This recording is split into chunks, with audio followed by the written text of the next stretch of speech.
are our very, very honored guests, along with both one of the principals of the orchestra and the chairman of our board of trustees. Hollis was actually responsible for introducing us to Walter 21 years ago. Yeah, 1985. And for that, we insisted he become the chairman of the board of trustees. But anyway, just beginning, and I will begin from a point of total ignorance in a question, and we'll have a few more, perhaps learned questions floating back up here from this end of the table. And then we want to open it up and just find out what everybody here is interested in knowing about or sharing, and we'll probably go about, 10, 15 minutes, and then people can continue at someplace else. So my ignorant question is, what are you trying to do? How do you know what's going on? Is there some kind of an intuitive structure? Is there a plan? Is there an arc? When you get up there the first time, we have all the symbols. What makes it a composition? What drives the composition? First, I would like to say how grateful I am to have my old friend come back into my life. Walter's very important to me. He's been important to me for over 25 years. We recorded a duo concert in the late 70s. How'd you guys meet in the first place? Walter contacted me for lessons. He was coming out of Juilliard or someplace in Boston, and he was looking for something else, and came to me for lessons, and then after the lessons we go out and play badminton, and he win all my money.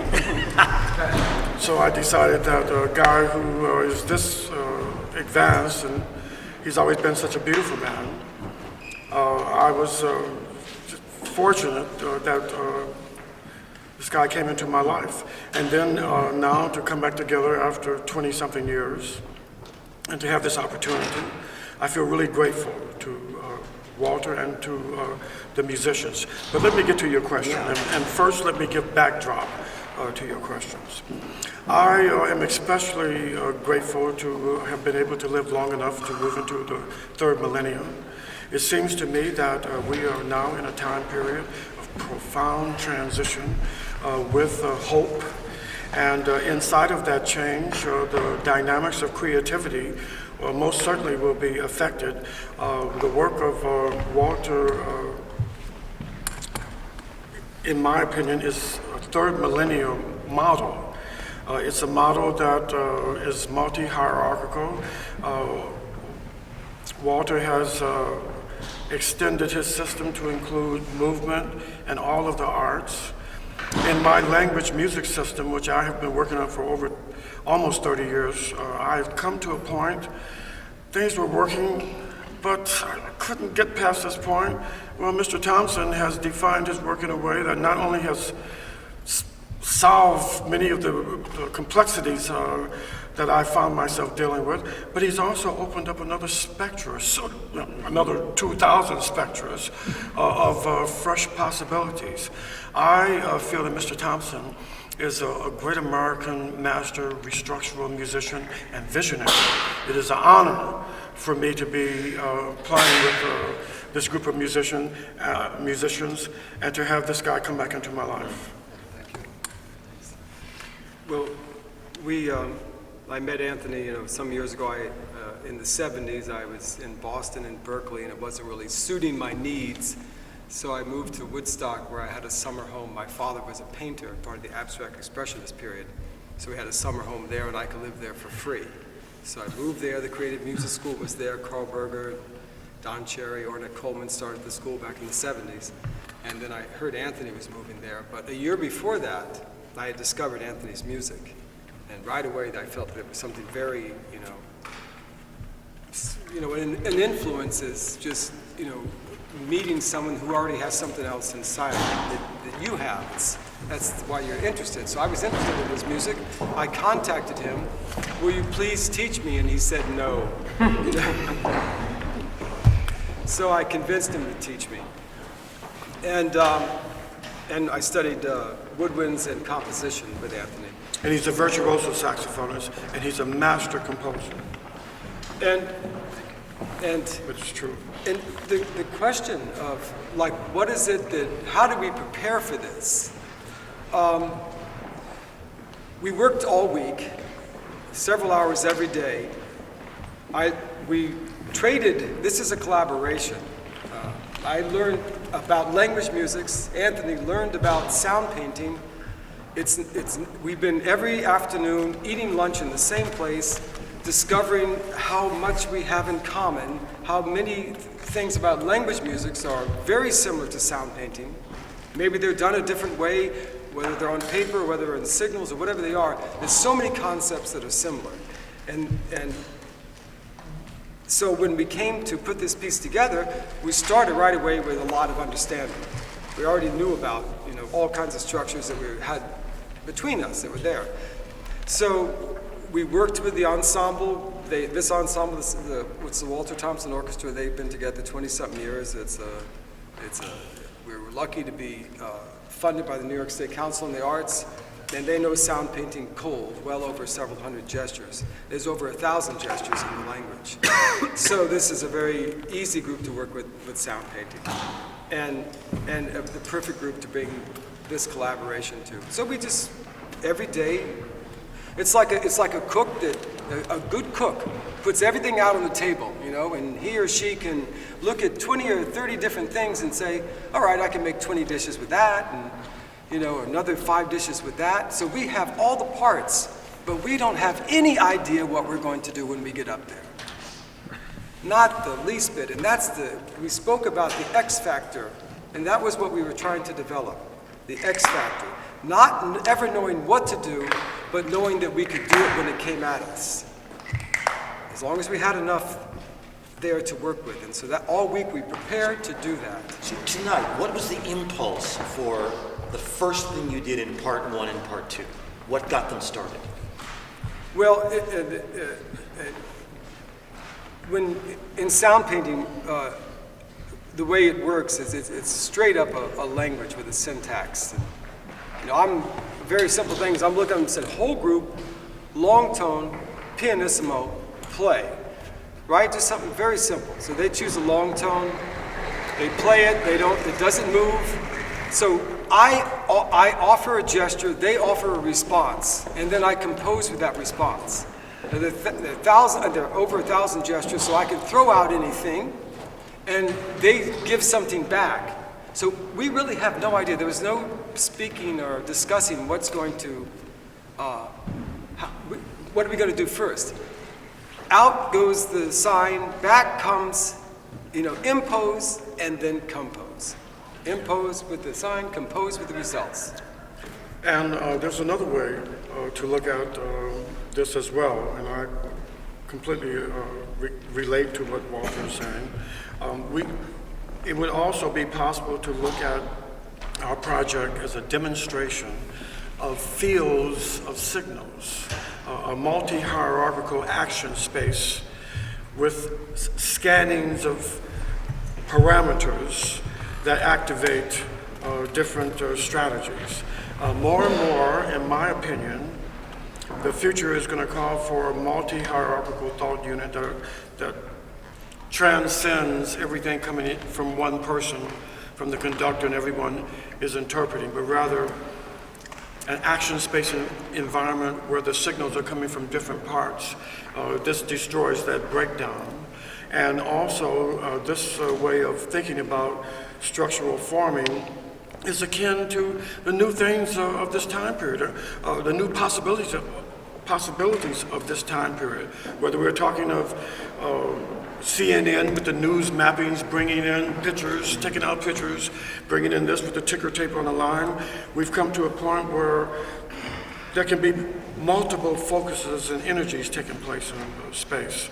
I would also say, off the record, how wonderful to have the great American master, Henry Grimes, come to check this out. Mr. Grimes is an American hero. Hooray that he would come. This great man would come and check us out. Hooray for life and hooray for music.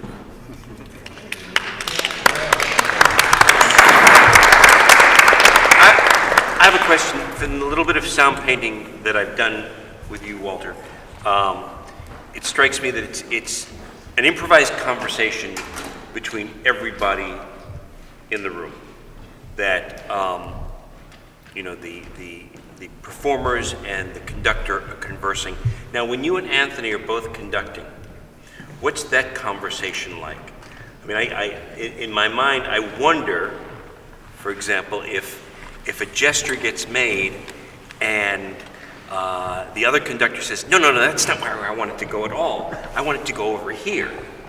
But that's not the mindset that we're bringing to it. We're looking at this experience as an opportunity to come together and to work together.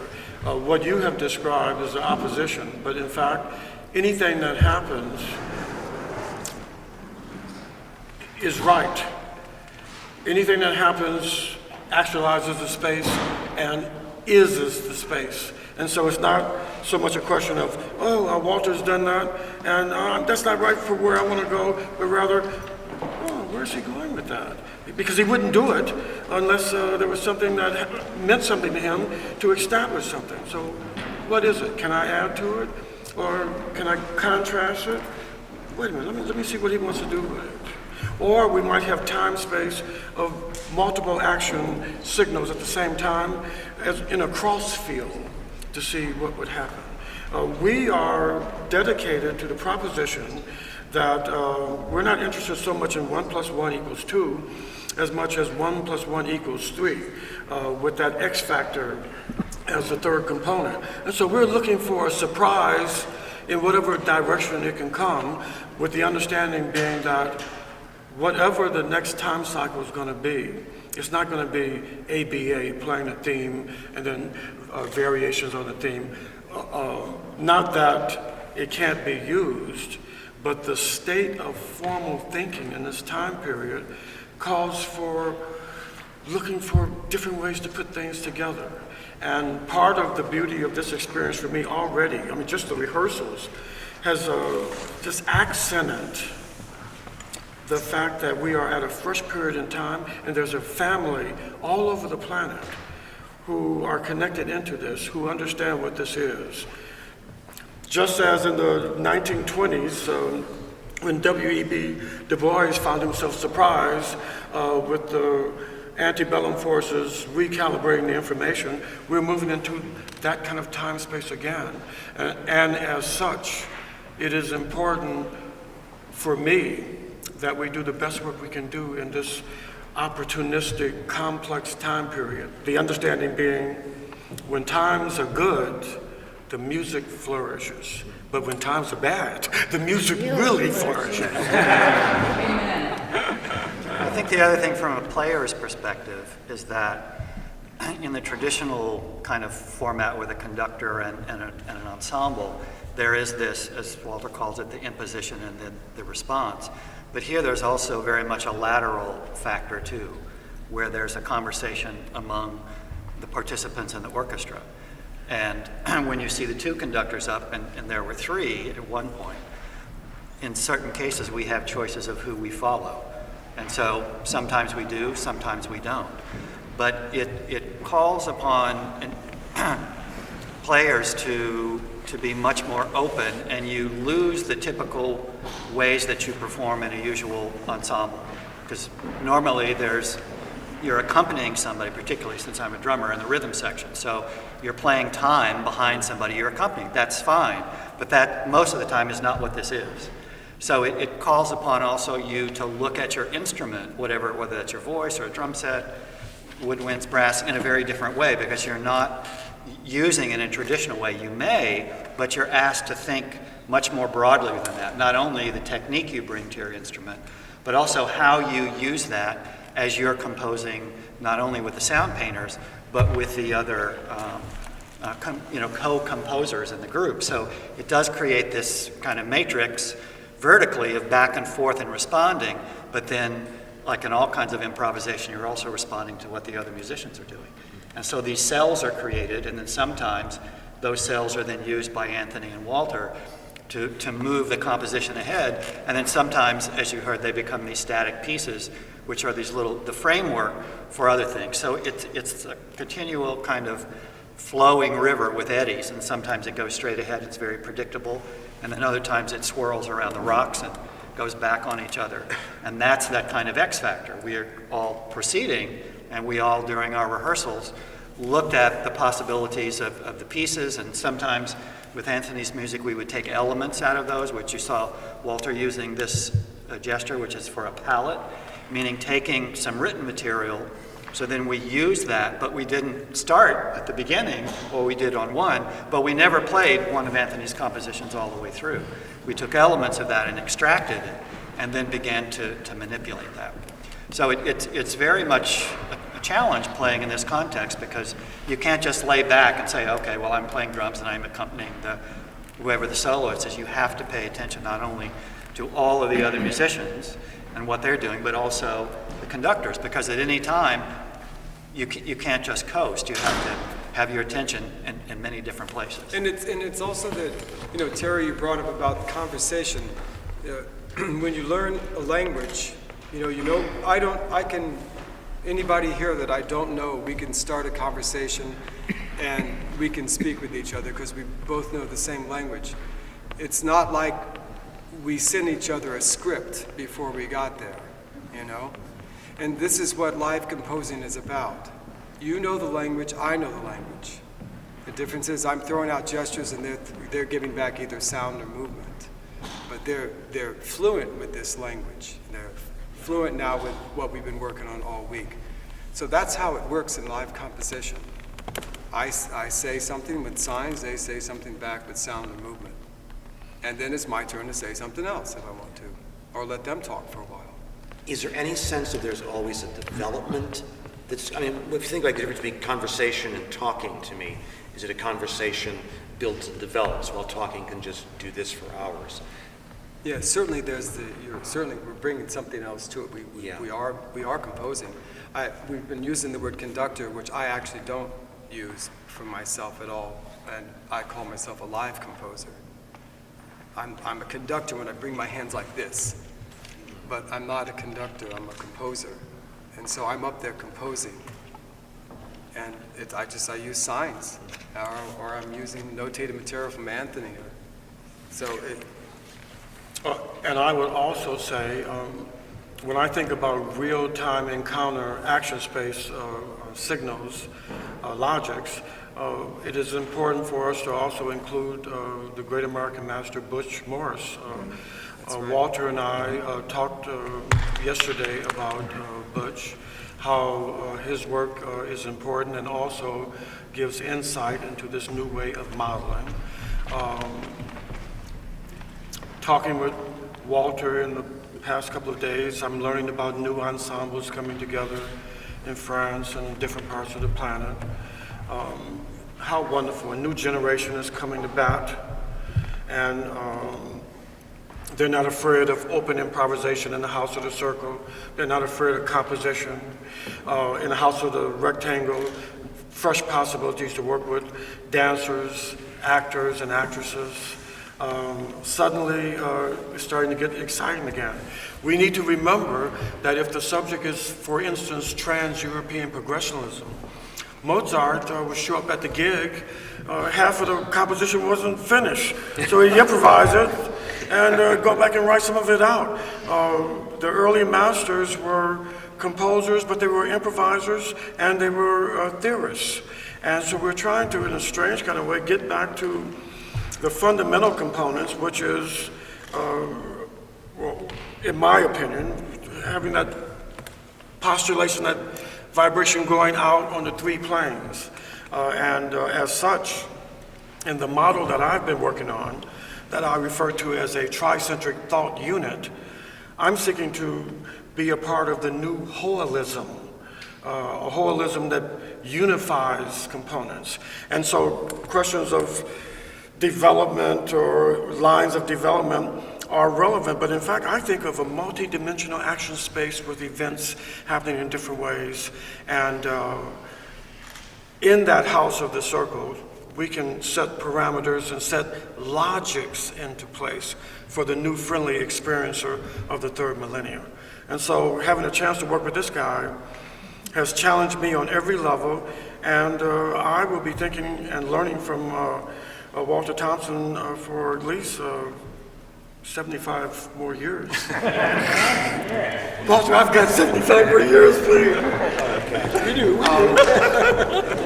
This might be good. Yeah, can we throw this out and just, in the same way that Anthony's talking about this, enlarge this circle? And who else would like to please just join in the conversation. I'm just wondering whether when you move your hands, it's you who's moving your hands, and when you make your sounds, is it you who's making your sounds? In other words, are you receiving and transmitting, or is it really an action of a human being in the moment, or both? Yeah, I mean, it's interesting. It's because once I settle in the moment, then that's the time it doesn't happen for me.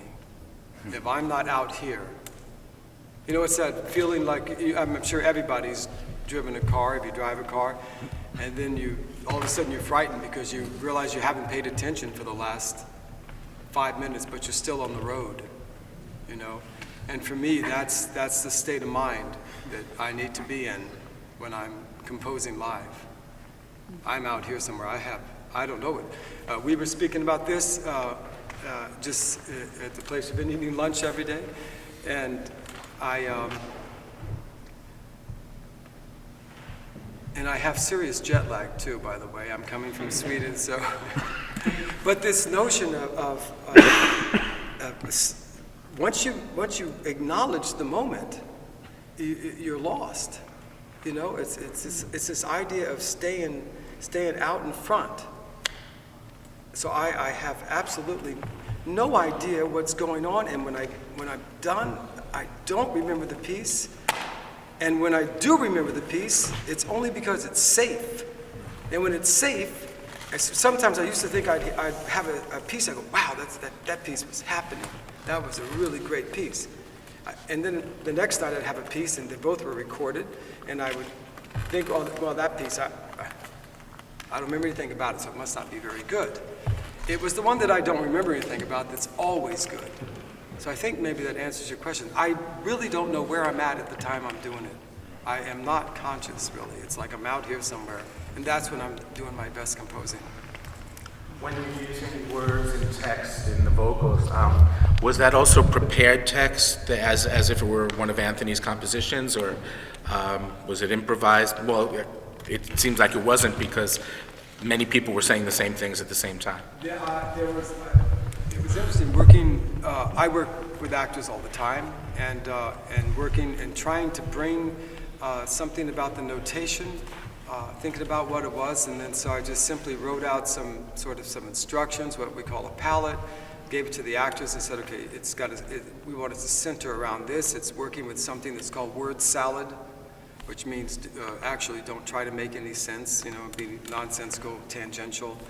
And so that was the instruction. Now I could have said to them, you know, working with narration. And then in fact, I did this one time with Leese Walker, and I had her come up and work with telling a story. But otherwise, I'm not telling a story. It's working with words with sound and more musically. Can I point to that for a second? Just as performing. A lot of it is that we do have some pieces that are written, but we respond in the same way that the musicians respond when they're improvising. We just try to do it with images or with the sounds of words. So if I hear somebody say something like dichotomic, you know, then I'll start saying Potomac, George Washington, something, you know, you try to pick up on things that are going on around you. So a great deal of it is our palettes that are pre-written, but we try to be open to it. You ask the speakers to come together. So they're looking for things that they can find in unison. Mm-hmm. And that's sometimes when those moments of everybody saying the same thing emerges from the cacophony of words that have preceded that.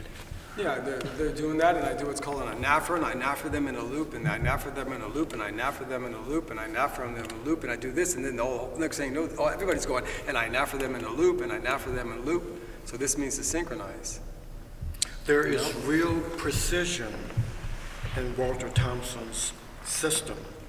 So a sonic event happens, and suddenly he can shape it or define a component to bring it into. There are intentionalities on the triplane in a system like this. Triplane from the individual to the group, transposing to the actors and dancers. This is a fresh synergy. It's a fresh logic. What an honor to have a chance to work with this group. The actors are so incredible. It seems free, but it's not free. It's actually highly disciplined in the mutable logic space. It sounded very distant. It's just like the second part, especially because you were the only person conducting, sounded very, very structured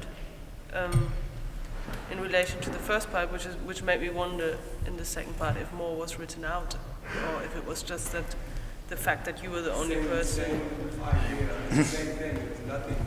It was really, really, really very different. My dad was here, and he's never heard anything like this, and he said like the first part was like a kaleidoscope constantly turning, you know, and it really felt like that. It felt like you were sort of feeding off each other, but it was beautiful.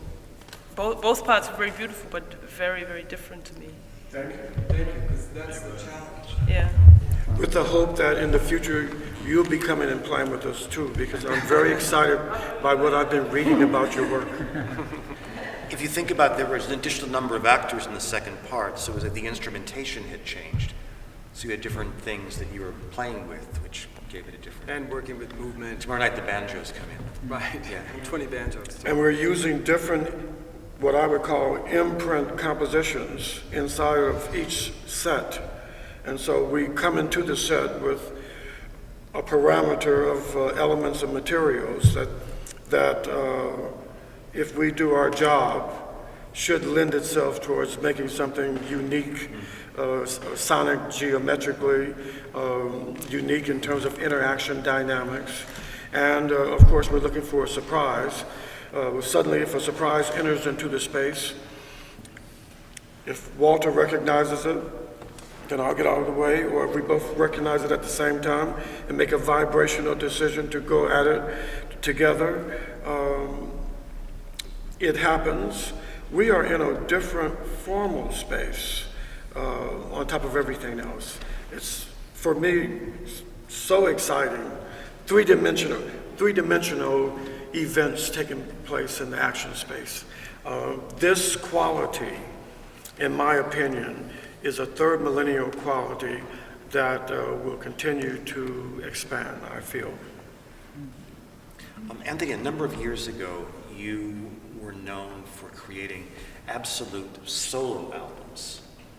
What were you thinking or exploring then, and what was the evolution from where you were, in 1968 or whatever, to where you are now? Very good question.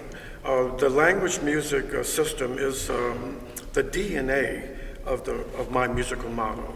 It is the sonic geometric qualities, long sound, dot sounds, trios, ornamentation, the 12 categories that correspond to the 12 houses of the system. It's important to remember that even Pythagoras understood the poetics of color, the poetics of number. And so the early solo musics for me would be the first attempts to integrate sonic geometric elements and use that as the identity, because the question of the 60s, the main question, well, there were several. One was the right of definition, and who controls definition? That was always a problem. And the next question was, in a time and space that has, post-Parker, post-Stockhausen, post-Harry Parch, post-Sun Ra, what constitutes identity? What is architectonic identity? What is conceptual identity? And so the early solo music for me was a response to, one, I was not interested in freedom. In the 60s, freedom was the word we used a lot. Freedom, freedom. I discovered on my first solo concert, which was a concert that was totally improvised, I discovered the last thing I needed was freedom. And so it was at that point that I began to look for what are the tools that can help me to establish architectonic clarity and identity. And so the solo music would come out of that, maybe a piece on a trio, or language number 2 with language 5 implanted in it. Later, language number 3 with 7 plus 2 plus 1 implanted in it. Later, double and triple logics. And the idea was always, I'm looking for a surprise based on the integration of particular components. I'm also interested in, as far as the solo concerts are concerned, to have 1 or 2 compositions where I don't have the slightest idea what's going to happen in the moment, and that I can be a friendly experiencer again, and maybe 1 or 2 standards every now and then to change the vibration. But the initial intention was to respond to the question, what constitutes identity?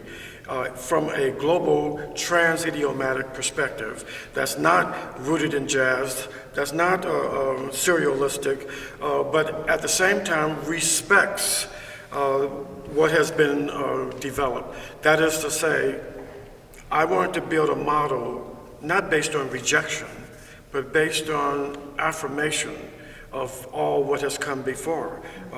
And so this is the way I would begin that search. And it was actually we were speaking about this today. The solo work was my. It was groundbreaking. Yeah, and how the structures and what Anthony was working with, because I was studying composition with him, that was really what later fed my development of sound painting. And now I'm his student. What a life. That kind of brings us full circle. Yeah. Yeah. Which, If there's nothing more, I'm sure there's a ton more, but it seems like these fine gentlemen for. a good place to close. And people, thank you for coming to hear the music and to support the music. We're really grateful to have someone turn out to hear what we're doing. Thank you for that.